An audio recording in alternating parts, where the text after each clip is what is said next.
All right, folks. Hi, my name is Mark, and I am at the early phases of my journey as a Salesforce professional. I have two certifications right now. I'm a business analyst and a sales admin, and I want to just kind of talk about how I got here, right? And my journey is not even a little bit different. It's straight up different. And so if you look at if I really give you the full CV, it's a lot.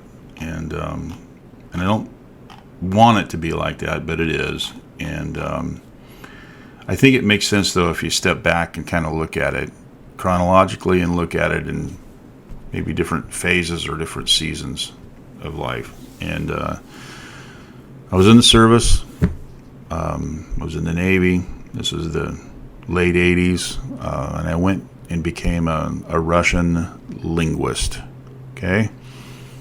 And I was good at it.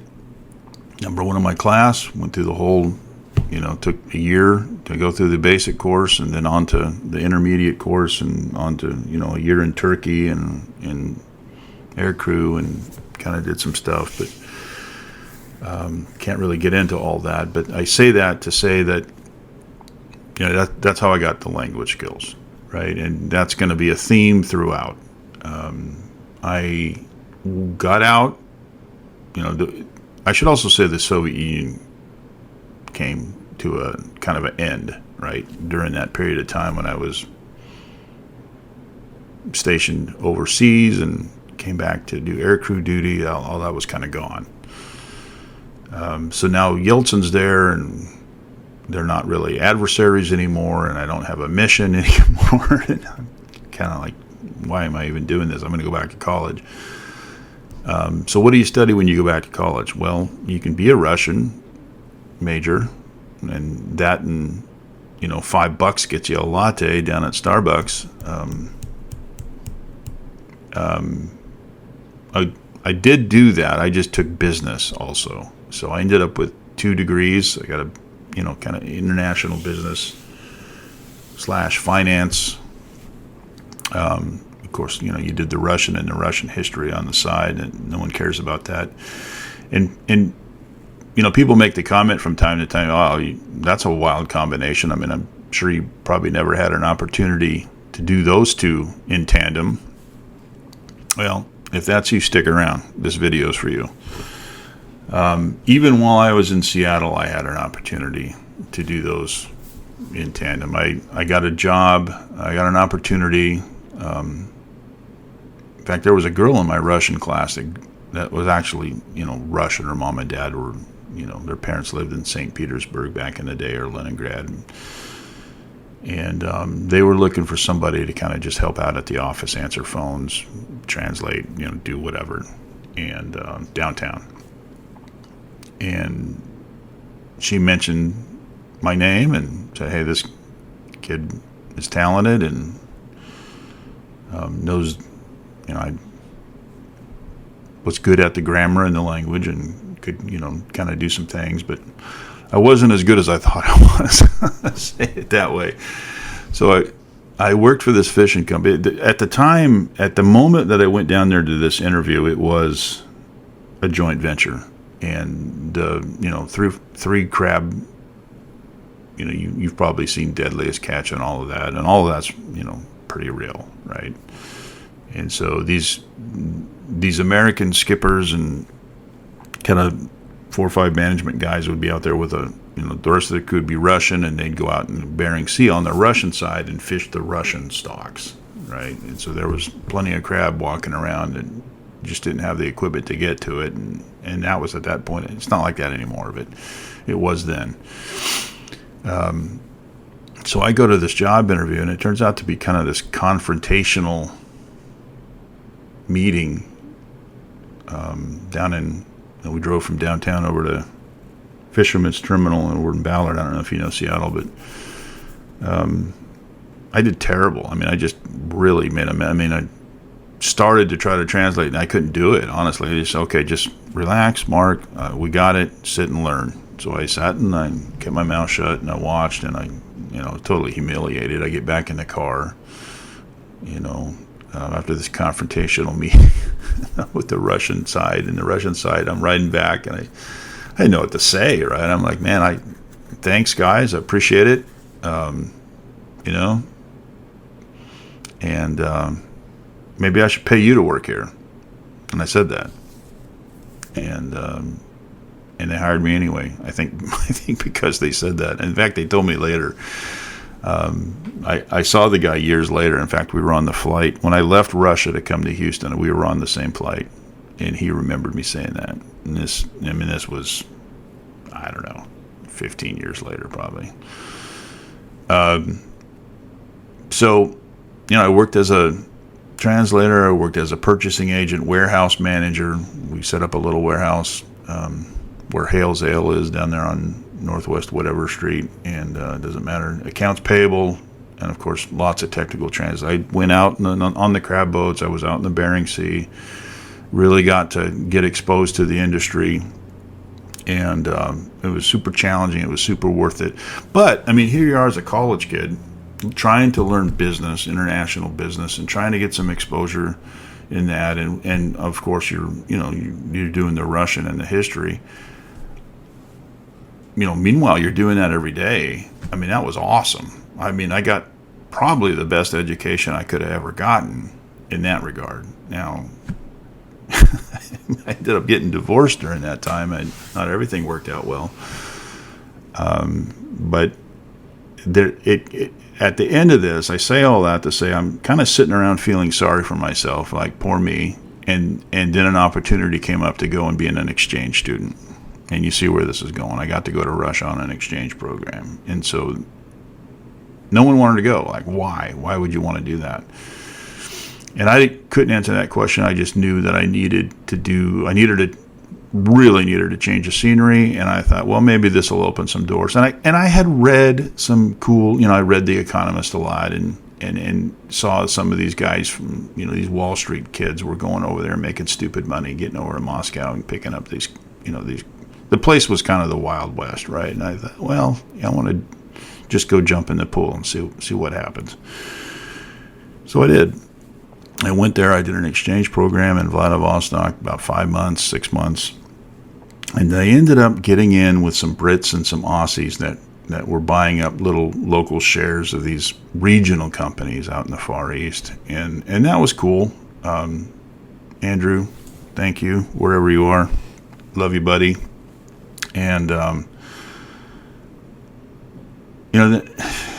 not everything worked well.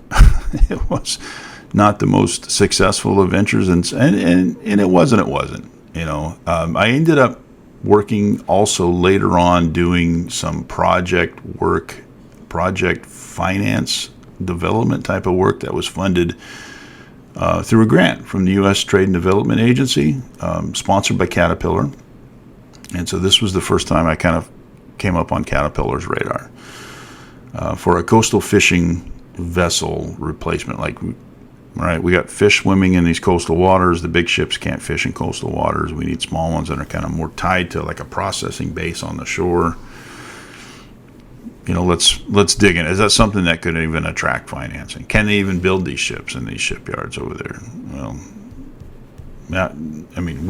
we can talk for hours about that project. And so I worked on that. Did some more. There was kind of an initial project, and then, later on we started trying to figure out, okay, who can we actually implement it? I worked with a guy named Fred Strickland. His company's called Emerging Market Finance Corporation. Really, Fred was kind of my mentor, I guess, during those years. I did take about a year off during that time, and I did some of this kind of overlap. Usually I had more than one job going. But you can see kind of how this was working, right? You go there for 6 months, you get a job, you work for a year or two, you get a project that extends you. The project goes into phase 2, you're extended again. You look up and you've been in the country for 10 years, right? Without even kind of realizing it.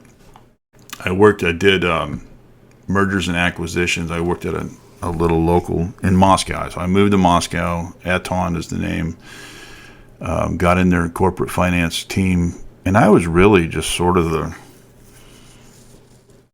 native speaker, doing the editing on the investment memorandums and reports and things.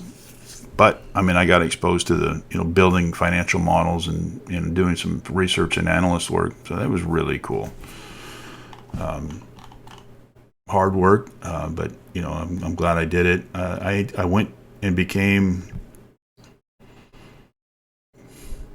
a manager. Let's say I've got it says chief financial officer on my business card, or it did, but I was a long way from that. But I was there, and I was really kind of the eyes and ears for the ownership over there. I think is the best way to say it. And so reported directly to the president and the owner. And as I was doing that, I learned that maybe my biggest value was not being the CFO and looking at reports and looking at keeping an eye on the till, as much as it was actually going out and meeting the customers. The customers just could not believe they had this American dude that could speak Russian like this. And that kind of got us in the door. The sales manager, and we didn't, the Russian guy that man, he super talented guy. I love him. We're friends to this day. Alexei, if you're out there, man. We kind of got off a little bit like this in the beginning, but then he began to say he saw the value of including me and helping get the finance as part of the offering to more, and then we were on our way. Like it was, and we kind of brought in Cat Financial from there, and eventually I ended up working at Cat Financial. And then the idea of working at Cat Financial was supposed to be a Russian position, by the way, that territory management role out in Vladivostok. Was working with the same dealer that I had just worked at. I had gone to Moscow and worked at Ernst & Young to, briefly in between that, but that really, we never really got a project that got funded then. By the way, I will say on that, during that time at Ernst & Young, between the dealer and Cat Financial, we started, it was that 2004, 2005, when Putin did his first term, and now he was beginning his second term, and we were having the Orange Revolution in Ukraine and all these other things. And the government was starting to shut off the support for Russia and use that money in the former republics, right? Your Ukraine, Georgia, Baltic states, wherever, just, Uzbekistan, Kazakhstan, whatever stand, but just not Russia. And so that spigot was kind of drying up, and the Russians knew it. And it didn't really go unnoticed. And that kind of was the period that, after I would say '05, it started getting harder and harder and harder to continue to be, to get a new visa and explain why you're over there and why you're working there and what you're doing. And the Russians, just really started kind of making it more difficult to even just be there as a foreigner. And that was the time that I began working at Caterpillar Financial. Again, back out in the Far East. So I lived in Moscow, twice, each time for a year. And now I'm back out in the Far East part of Russia, out in Vladivostok and Khabarovsk. Not working for the dealer this time, but working for Cat Financial. So the idea was, we'll do this. We'll kind of, get some things sort of sorted out with the local dealer out there. They were unhappy about some of the way we did our financing. We got that sorted. And then we'll transfer you over to the U.S. And sure enough, that's what happened. So so from like 97 to 2008, what started off as a 6-month, really a 5-month exchange program as a student through University of Washington, I ended up kind of working on all these different, first project finance to corporate finance to equipment finance. Did a lot of cool stuff in finance. I ended up coming over to Houston and working with the local dealer, the Cat dealer here, and eventually Now, this is where things started to kind of change. I really should have transferred from Houston over to the main office, which was in Nashville, and stayed with Caterpillar. Or had I done that, I probably would have been able to continue my career with them. But I kind of liked being here in this area. I felt like my family was stable and my kid didn't have to move around, and like I did when I was a kid, and it was good. So I ended up, Caterpillar selected some of the people in that role and kind of separated them off into areas, like with sales ops guys, area sales operations manager. Can't remember exactly what the title was. I think that was it. And we kind of became more dealer facing and less customer facing, so you're doing merchandising programs, you're managing the dashboards, you're kind of being that, handling internal problems and that kind of thing. And I felt like that was a real demotion. I kind of took it the wrong way. I let it offend me, and I shouldn't have done that. I felt like, well, okay, they're putting these guys over there doing the sales roles. I want to be those guys. And that was the job that I really loved. And I felt like I had a mission. Like I got up in the morning and I was engaged. And so I thought, okay, I'm just going to go into sales. I'm going to stay in Houston. Heck with those guys. I'll find a role. And it turns out, I thought, maybe I'll go into insurance, and I actually did. I didn't like it. Did some other sales roles, did some travel sales, did some other things. This is where I kind of, from 2016, let's say, I kind of went into this period of time where I was kind of wandering aimlessly through the forest of what do I want to be when what type of sales is good for me, right? And I did finally get where I was going. I did well to some degree in the beginning, at least, with a nonprofit, a law center, family law, and really did better, I thought, when I got to Beyond Finance. Again, all of this is over the phone, right? And so, but I always kind of struggled, like, this is like anyone can do this, right? This is just phone sales. And I felt like I've got all of this other talent and all of this other experience in finance that's really just not getting utilized. And I felt underutilized, and that was sort of always gnawing at me. Like I was lowering myself to these jobs. And I finally, even though I made a lot of money at Beyond Finance, and I got into I thought, look, what if I get into the sales manager program? And I did. And I got through the salesman and completed that program, and then they kind of did away with it. And then when they did away with it, I just said, okay, that's it.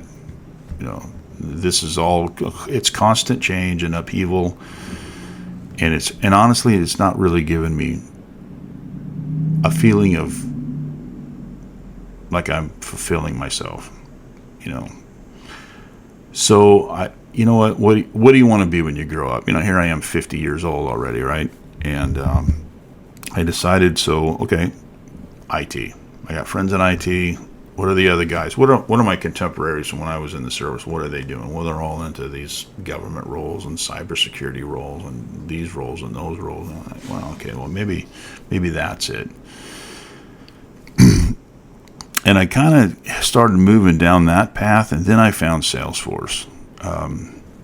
And then I really seized on that. I was able to recognize that, hey, look, you don't have to jettison all your skills from before. You can build on them, right?